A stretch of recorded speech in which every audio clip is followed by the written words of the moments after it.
Alright, so today I'm going to be doing a review of the NewBeeDrone HummingBird race spec, version 3.1 bind and fly. And I've been a little bit sick today, so it might sound a little funny, but yeah, that's pretty much it. I can just tear it through. So it comes in a nice cardboard box. There. Open this up. Let's get our NewBeeDrone sticker, little support card here, explains how to bind it, which is nice. If you've never done, if you've never flown drones before, which is what a lot of people who get this with, that's useful. We have our extra canopy here. Yeah, some spare props. And finally, we have the actual race spec bind and fly here. Wow, this thing is really cool. Feels really solid. Can't wait to go fly this thing. Lastly, it comes with some spare screws. So what makes this bind and fly so special is that it comes out of the box at 16.4 grams. So we're gonna be testing that out today. Let's see. 16.37 grams, so even below. That's within the margin of error though. So this makes this the lightest mass-produced bind and fly on the market right now, which is really insane. And what I'm really excited about is the A30 connector. NewBeeDrone in the past has been known for kind of being a little bit behind on their products, but they switched to the A30 for their race stuff, and they've made stuff that you can actually use I guess more enthusiasts instead of just people getting into the hobby, which is really cool, because in the past that's kind of what they've been doing. They've stayed with older stuff, and it's cool that they did this now. And this is a typical 65mm TinyWhoop with 31mm props. So I'm just going to go over the specifications real quick of the race spec bind and fly. The motors are 702 30,000 kV. They're these HummingBird motors. They're spinning the AZI or Z props. These are 31mm. I'm not sure what their exact pitch is, but you're probably going to want to swap these out. However, I have noticed that the props seem to have been improved. I haven't had to replace mine yet, even after, but I'd still opt for something like these. These are the HQ Ultralights. A little side note is that the motors are soldered with enamel wire. So basically, this is a way to save weight. It's a pretty bold way to save weight, but it will save quite a bit of weight. Now, it looks pretty fragile, but I think it's pretty durable. Those are basically just the windings of the motor directly soldered onto those tiny pads. Now, if you were to break a pad, you'd probably resolder onto the top pads here, because the pads are tiny. The camera on here is a BI, and I've never really been a huge fan of the BI camera, but I find that in a good lighting environment, it doesn't look too bad. And it's 600 TVL, I believe. Has a built-in SPI ELRS receiver. The frame is a Light AF frame, and this mount here is some kind of new TPU mount, and has lots of different camera angle adjustments. I found that even the lowest camera angle wasn't actually too high for freestyle. I heard some other people saying that it was still too high for them, but even now, as far as firmware goes, the ESC firmware is, I believe, Blue Jay, and I think it's at 48 kilohertz is what they said on their website. And for the flight controller firmware, it's running it's running Beta Flight, but NewBeeDrone always has a custom version of Betaflight because they use a custom OSD chip on here. Some people complain about that. I really don't think updating Betaflight is that important this year. It's annoying to have to rely on them to update Betaflight, but they're pretty consistent with it, and they're a pretty reliable company, I'd say. So, and not only that, but it comes with CAC firmware, which is something that I'm too lazy to do for my TinyWhoops, but it's cool that it comes with it.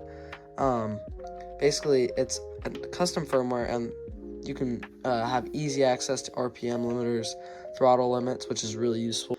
But having that, and not only that, it has cool custom arming and other warnings.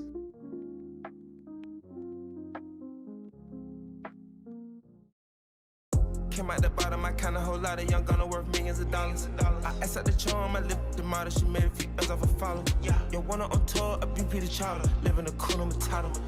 Ain't no more worries, I'm up at it earlier, trying to figure out the problem. A dirty 30, I hit her like Curry, they hear me, I don't even holler. These songs flap, they ain't gon' stop. Switch out my cousin, my addy, my family straight, and that's all that matter. Stacking on racing and saving for back for whatever, whenever it happens. I put my trust in my faith and I'm walking through straight, I don't see no one else. No, it ain't long this route. Simmons is vitamin steps. Stay ready, I'm already prepped. Undefeated, I feel like the champ. My blood on hunters, we get money, shit turning my tongue to a champ. You did it, I done it, you know how I'm coming. You don't wanna show them what the world. Go pick up a back and that's way across the country and light up that smoke in the air. So trim, I treat her like my twin when I shop it, I buy by the pair. They said it was up with me, but I'm so trim, I ain't nothing, don't even care. Came out the bottom, I count a whole lot of young gonna worth millions of dollars. I asked out the charm, I lived the model, she made a few M's off a follow. Yo, wanna on tour, a BP the child, living a cool matata. Ain't no more worries, I'm up at it earlier, trying to figure out the problem. I got rich early, I'm steaming from work, and they feel like I got all the hotter. Count up cash in the castle, ain't sweet corn out across. Okay, so I thought I'd do a little uncut freestyle and show what this thing can do outside, because it's pretty insane. Just kind of tell you what I think about the drone overall and kind of like a little conclusion. So one of the things was that the VTX range was really short, and of course this is meant for racing, and that's actually something that's good about it is the short VTX range, is because the VTX is actually accurate, and it's only gonna ever transmit at 25 milliwatts, making this good for racing. Like sometimes you'll be able to blow out other people's video if you have a really high output VTX, and that's something that's banned at a lot of races. I've experienced this myself, and it's really annoying to be the only one on the right channel and on the right video, and everyone else is screwing up your video. It's really annoying. This is another little issue I've ran into, was where I would make an OSD or make a change in like the OSD menu, and then it would stay on the rebooting thing. This is probably just a little quirk of NewBeeDrone's OSD. It would go away after every power cycle consistently. It's not a big deal. But overall, I think the drone flew really well. I will say I did make one small change to it right on the start. I did throw on the Betaflight ELRS preset onto it because I heard some people were having issues, and this doesn't really affect the performance of the drone that much though. So I was having some pretty bad ELRS issues on mine. When it would connect, it would be fine. There wouldn't be like significant LQ drops or anything, but it would have trouble connecting quite often, where it just wouldn't connect at all. Like the ELRS would just stay. It would say telemetry lost, telemetry connected, but the RSSI in the corner would show 0 the whole time. And sometimes it would take a little bit and then it would work. Sometimes it would work and it wouldn't work. I'd have to power cycle it like 5 times for it to work. So that was a serious issue I was running into. And as you can see, I was just testing out the VTX range there. It's not great, but it's a racing whoop. It's not meant to be flown like this outside. But anyways, yeah, the ELRS was like completely screwed up on it. And I think I might be able to mess around with the packet rates of my radio. Layla does not like drones. I think I might be able to mess around with the packet rate, and that might fix it, but I still don't know for sure if that's gonna help it or not. Overall though, I don't think the ELRS little thing is a huge deal breaker for me. It definitely is annoying, and it made it a little bit unpredictable. So I would say I might talk to NewBeeDrone about this and see exactly if we can get this sorted out. But I'd still recommend this because I don't think many people are going to run into this issue. And I'm pretty sure that if we like mess around with the settings, it should solve the issue. Oh, you can see there, it's super cold. Like my battery sagged down to 2.7 volts and it was like fresh charge. Pretty new batteries too. But you saw that cool little juicy flick I did on Layla too. That was fun. Yeah. Anyways, as far as it flew outside, it literally felt like I was flying a 75 millimeter, like a really light 75 millimeter, the ones I typically fly, where it's like a 21 gram 75 millimeter, 802 motors, 25,000 kV with the bibladed props. It felt like that, which I was just so shocked because I've never had a 65 millimeter fly like that. I've had high kV 65 millimeters in the past, and they definitely fly close, but they always are missing something, and this one felt like it had that flingability even though it was at such a low weight. Yeah, you can see I'm trying to get this power loop that I normally can do easily, but I don't know, it was just cold. My fingers were struggling to keep it straight. It was like probably 33 degrees outside maybe. I don't know. Anyways, yeah, let's see, are there any other issues I ran into? Oh yeah, the tune felt really good, although on snap rolls I noticed a little bit of prop wash. Not really a big deal, but that also could potentially be my fault. Now the VTX range was really weird on this, and I'm not sure exactly why it behaved like this, because I've had VTXs on 25 milliwatts perform better than this. So I'm thinking it might just be that this one's a true 25 milliwatt VTX, and that's what makes it actually lower range, which is fine. But you can see on that tree power loop I did just back there, the whole 75 millimeter thing that I'm talking about, how I can go like fling myself really easily on this thing, which is just really cool.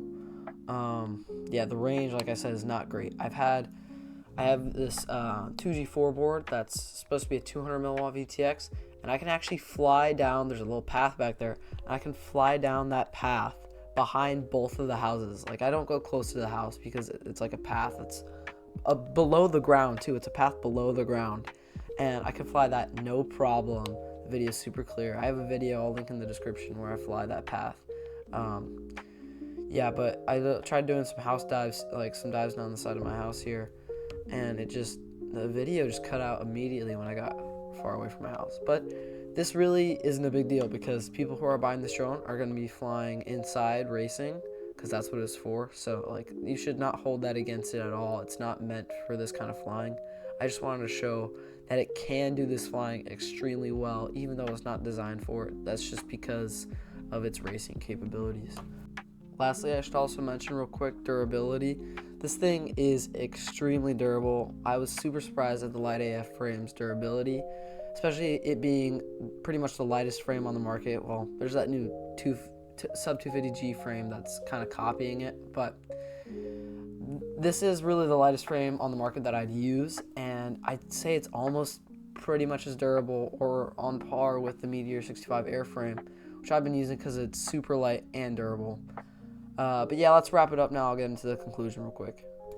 In conclusion, I'd say that this Whoop is really good for probably intermediate to advanced pilots who are looking to just buy a Whoop and not have to build it. Now, I know for me personally, I don't ever really care about building, but sometimes if it just gets really annoying to constantly be soldering and building, and so it's nice to have something that out of the box performs almost as good as my custom built Whoops, if not actually better. But yeah, that's pretty much it. It's got high kV motors, low weight. Of course, it's going to be fast. It's an overall good Whoop. I definitely recommend it. And for the price at $89, you really are not going to be able to beat it. So anyways, thank you guys for watching the video. Hope you enjoyed it. And I'll probably be back in about a week with some new content. So thank you. Bye.